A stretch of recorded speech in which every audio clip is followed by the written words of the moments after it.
Bonjour à tous et bienvenue dans mon grenier pour ce 6e tuto en français de Crazy Talk Animator. Alors ce tuto sera un petit peu spécial puisqu'il consistera à vous présenter plusieurs petites astuces, des choses que j'ai cherchées assez longuement et qui sont pourtant si simples à réaliser. C'est parti, on y va pour la première astuce.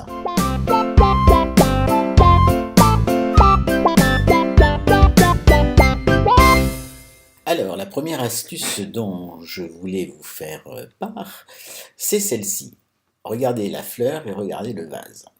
Petite anomalie, ici, on a la tige de la plante, de la fleur, pardon, qui ne rentre pas vraiment dans le pot et on ne peut pas la faire rentrer.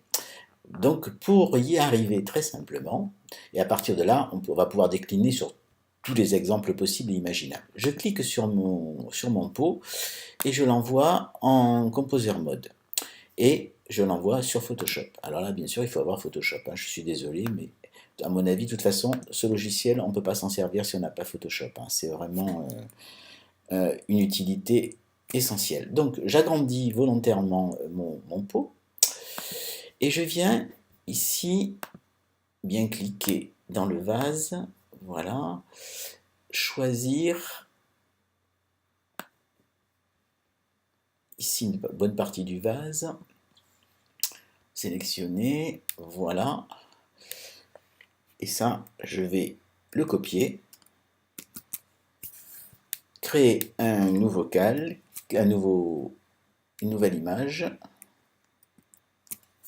et mettre ça en mémoire. Donc, on exporte en PNG, voilà,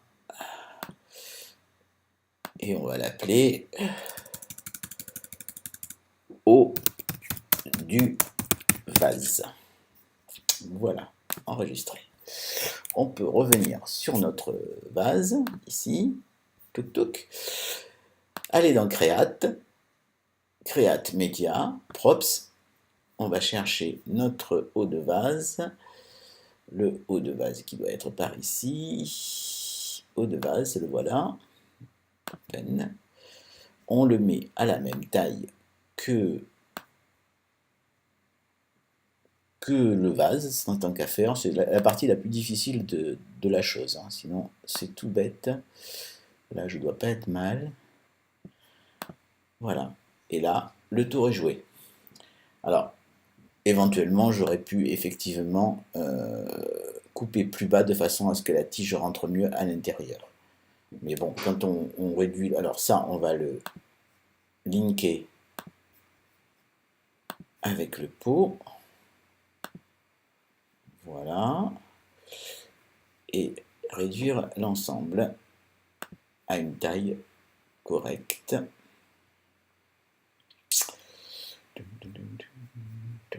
On sélectionne tout. Voilà.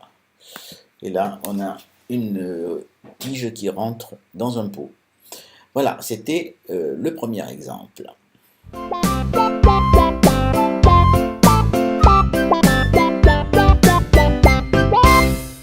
Pour la deuxième astuce, nous allons parler d'objets visibles et invisibles. Alors, je vous ai préparé une petite animation simple que je vais vous dérouler avec un buddy. Boum, voilà. Alors, j'ai pas travaillé vraiment l'animation, hein.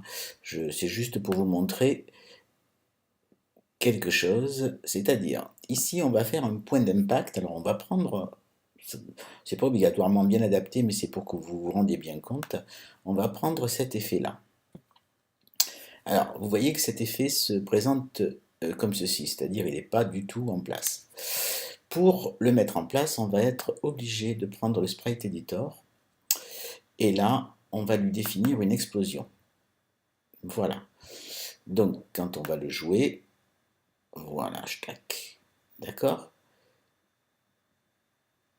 Mais vous voyez que j'ai le point rouge avant qui est toujours inscrit. Donc ça ne me va pas. Donc, qu'est-ce qu'on va faire?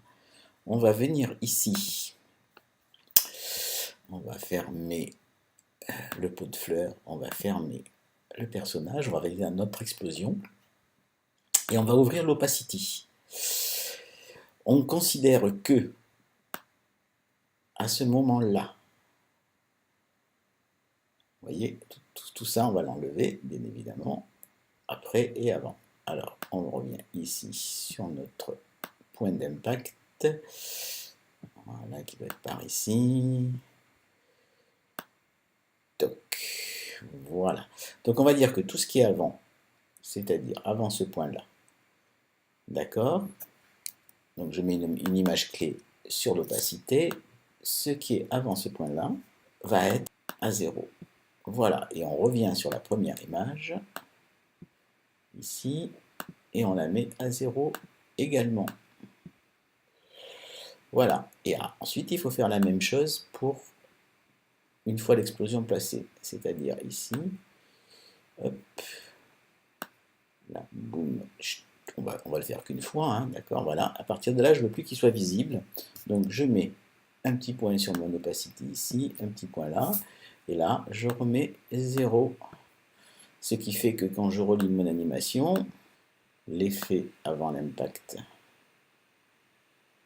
est invisible, l'impact est bon, et on disparaît à la suite.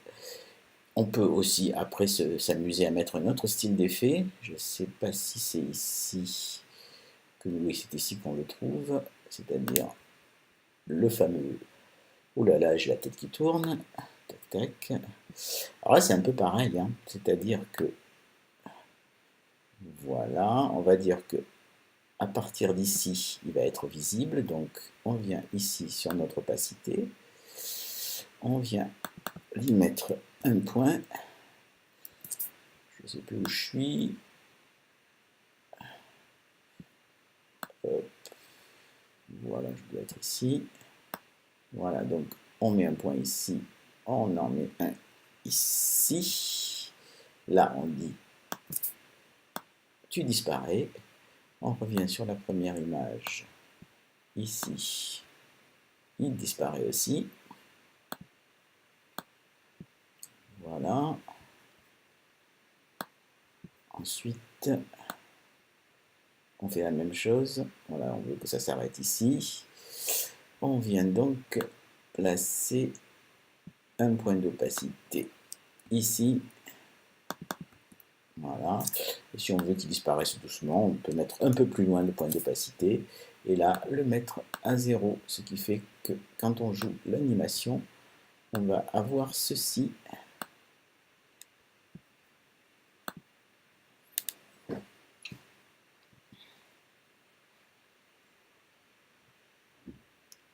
Voilà, c'était la deuxième astuce du jour.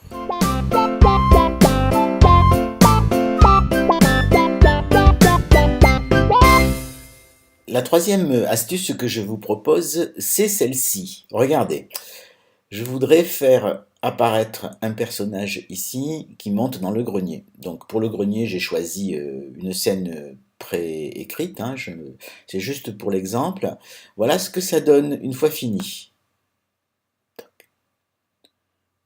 Voilà.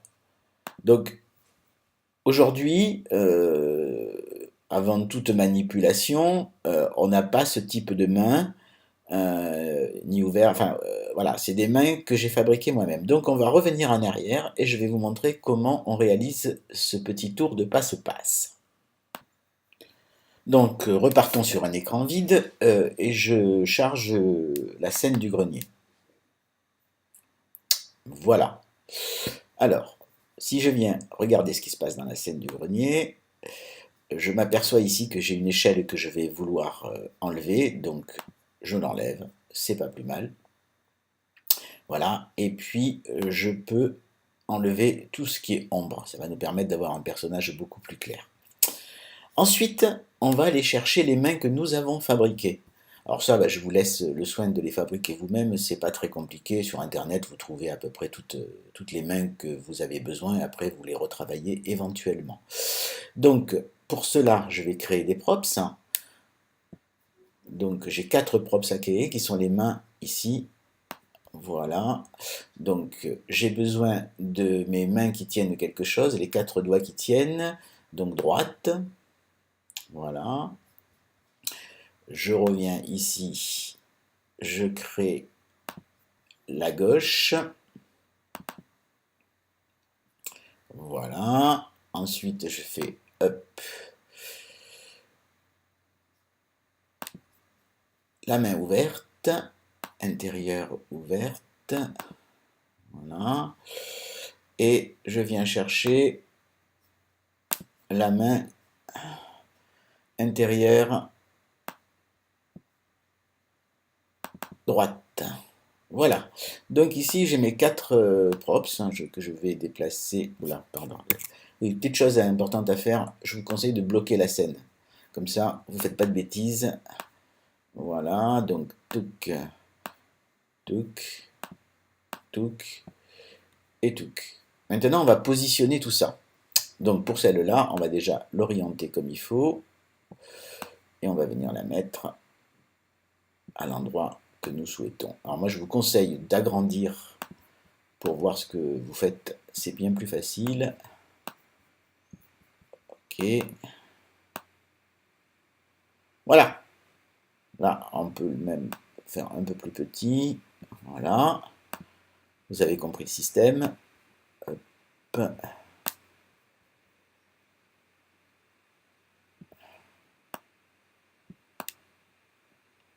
Voilà. Toujours un souci de magnétisme.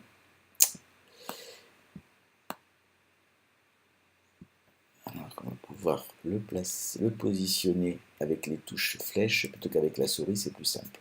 Je vais venir positionner ma main droite à l'endroit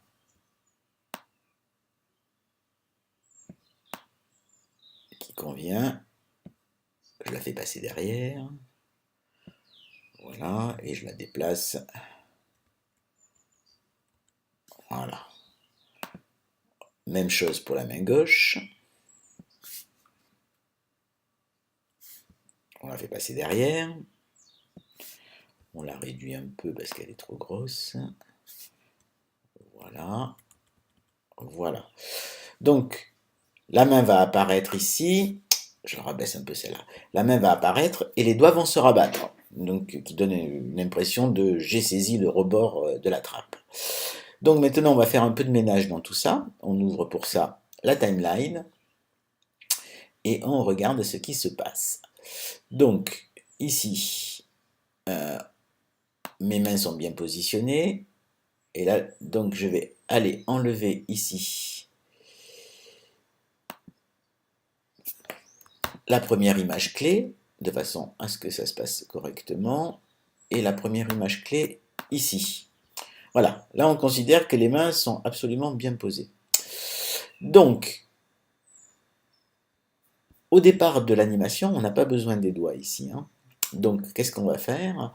On vient ici sur l'opacité des doigts et on va les faire disparaître pour le moment.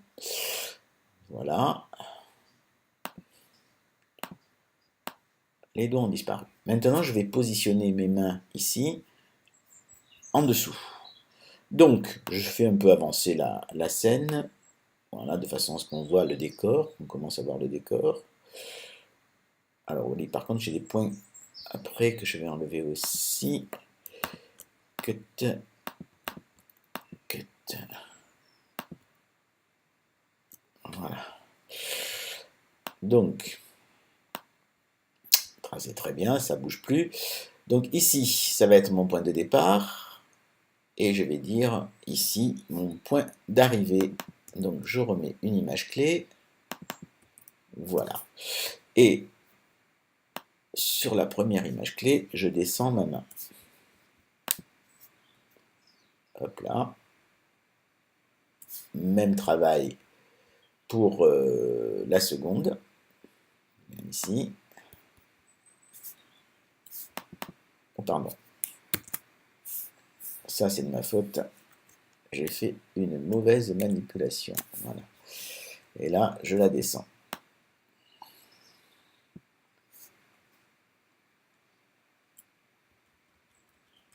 Voilà.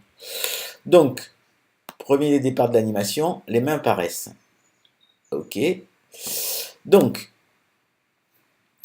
on va travailler sur l'opacité maintenant. Opacité, opacité. Puisqu'en fait, je vais remplacer ces mains-là par les doigts posés. Donc, au niveau de l'opacité, ici, je vais mettre une image clé ici, une image clé ici. Et décider que sur l'image d'après, ici, on va avoir la disparition de la main. Voilà. Même chose ici. Et disparition de la main. Voilà. Maintenant, il ne reste plus qu'à remplacer par l'autre. Donc c'est assez facile. On revient ici. Voilà. On met une image clé sur l'opacité des doigts. Une image clé sur l'opacité des doigts. Et là, on en remet une autre. Et là, on fait apparaître nos doigts. Voilà. Là, on remet l'image clé. Voilà, et on va faire apparaître nos doigts. Et quand je joue mon animation, si je ne me suis pas trompé, parce que ça m'arrive de me tromper, hein, vous avez remarqué, j'ai cette chose-là. Hop là. Et là, on a vraiment l'impression qu'il agrippe le bord. Maintenant, il ne reste plus qu'à faire apparaître le personnage. Ça, c'est pas le plus compliqué. Donc, je vais chercher un Little Mate pour changer. Voilà, on va prendre le professeur que je vais venir placer dans ma scène. Il va arriver. Hein. Il n'est pas pressé, mais il va arriver. C'est normal, il a un certain âge. Voilà, une petite sauvegarde. On réduit notre personnage quand la sauvegarde sera terminée. C'est le matin, mon ordinateur est un peu lent le matin, j'ai remarqué. Voilà. On va dire que par rapport au doigt, on va mettre une belle tête comme ça. Voilà, on le positionne.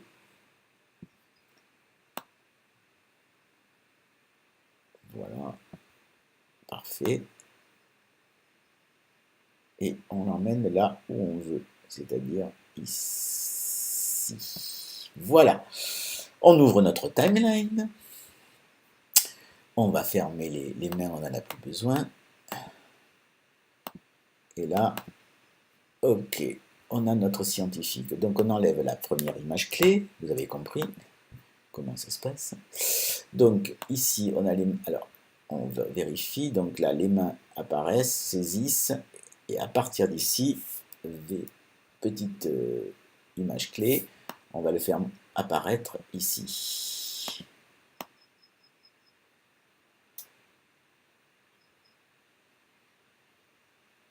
Voilà. Donc, quand on joue notre animation, hop, on sur l'image. Attendez, je vous enlève la timeline pour que vous y voyez clair. Je reviens ici sur la scène en intégralité, et c'est parti. Voilà. Vous voyez qu'on a vraiment l'effet que l'on désirait. Voilà, c'était la troisième astuce. Je vous en prépare d'autres. Merci.